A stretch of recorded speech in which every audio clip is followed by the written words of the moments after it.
Alright, hey, I just wanted to make a little video of something I'm working on here. This would be a Vevor, what they claim to be an 8K heater in a snowmobile trailer. And one of the things I'm concerned about is the melt off and the water that I'm going to end up having on the floor. So I'm putting caliber glides in here, and before I do that, I wanted to put a drain in to be able to accommodate the water that I'm going to generate when I melt it off with this heater. So out here tonight, I have it set at 60 degrees. It's a beautiful night, but always nice to take the chill out of the air. So 60 degrees in the trailer, and I'll show you what I'm working on here.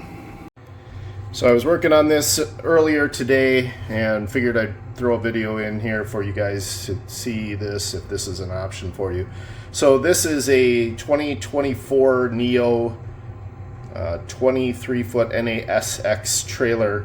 Flooring in here is a marine grade 3/4 inch plywood. And what I did is I went to Menards and I picked up some U-channel in aluminum. Now this dimension on the side here is just a shade over 1/2 inch. And so what I did is I routed out, so I still have some support under the floor. The joist is, if you look at that screw there and this screw here, that's the gap right by the door. So the next one over is a little longer. As you can see, there's a screw there and a screw here.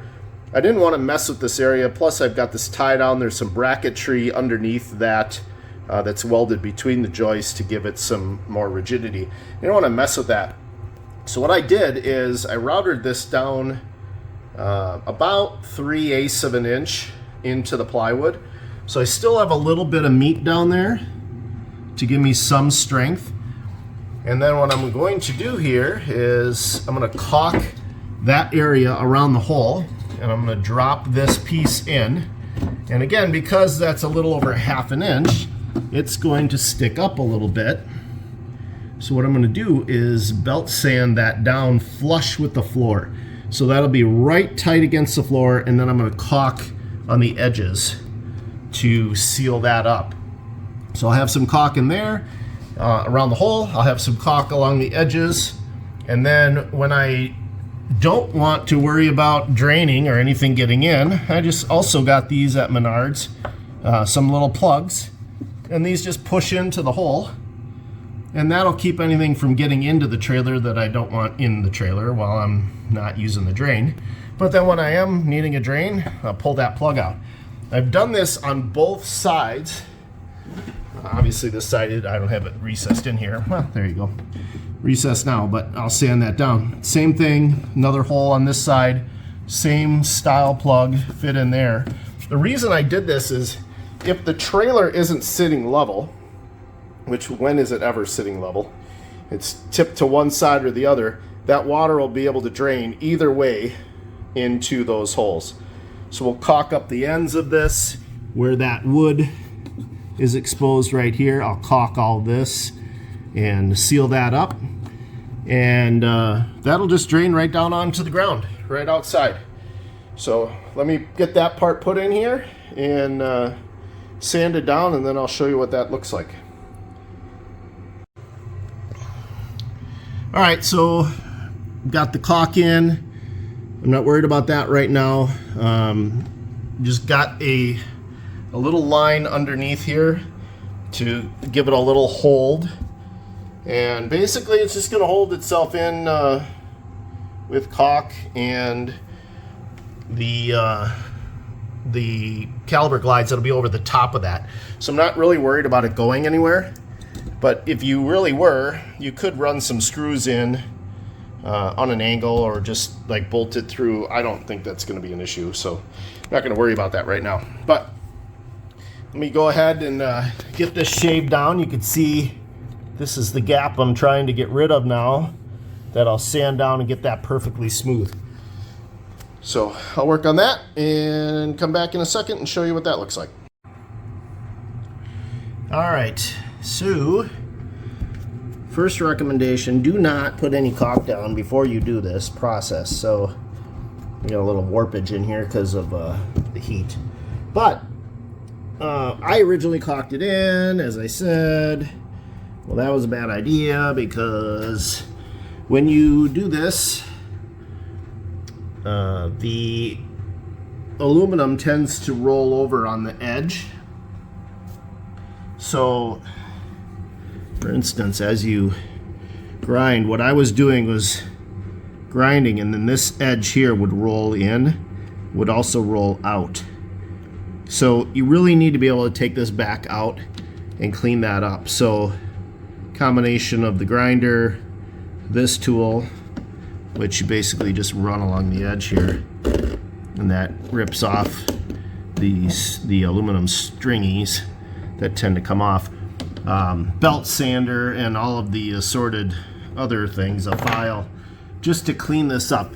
Took me about 20 minutes, I would say, to sand that down. Now it's a little low, as you can see, but when I re-caulk underneath and put that in, then it'll be fine. So apologize for the shaky camera work, but it's as good as I can do right now. So hopefully that helps that part. Okay, I'm gonna go and pull that off, do the caulking, and get that set up, and then I'll show you the end result. All right, and there is the finished product. Drain, slotted drain all the way across. And just have the plugs in there lightly because I still have wet caulk in there. But I think this will work really nice. Again, this will be covered by the caliber glides going over the top of this. So it's I think it'll work well to catch any of the water. Again, not knowing which way the trailer will be tilted because they really are never level. I've got a hole on both sides. Just drilled through, draining to the ground. If I do end up having water bypass and go this way, I may build a little deflector into here and caulk that in place. Just, you know, take a piece of angle essentially. But I want to get the caliber stuff down first, get that figured out. And if I need to do that, I will add that at a later time. But a little chunk of aluminum there. But yeah, it's sealed up, caulked all the way around, so water isn't going to go between it and the underside that's routed out. Keep that from potentially getting under there and freezing, expanding, and popping this up. So all sealed around. Again, isn't super pretty as far as the caulk, but I'm not as worried about what that looks like as I am having that sealed. So all the way from both this end here, that side is caulked all the way through.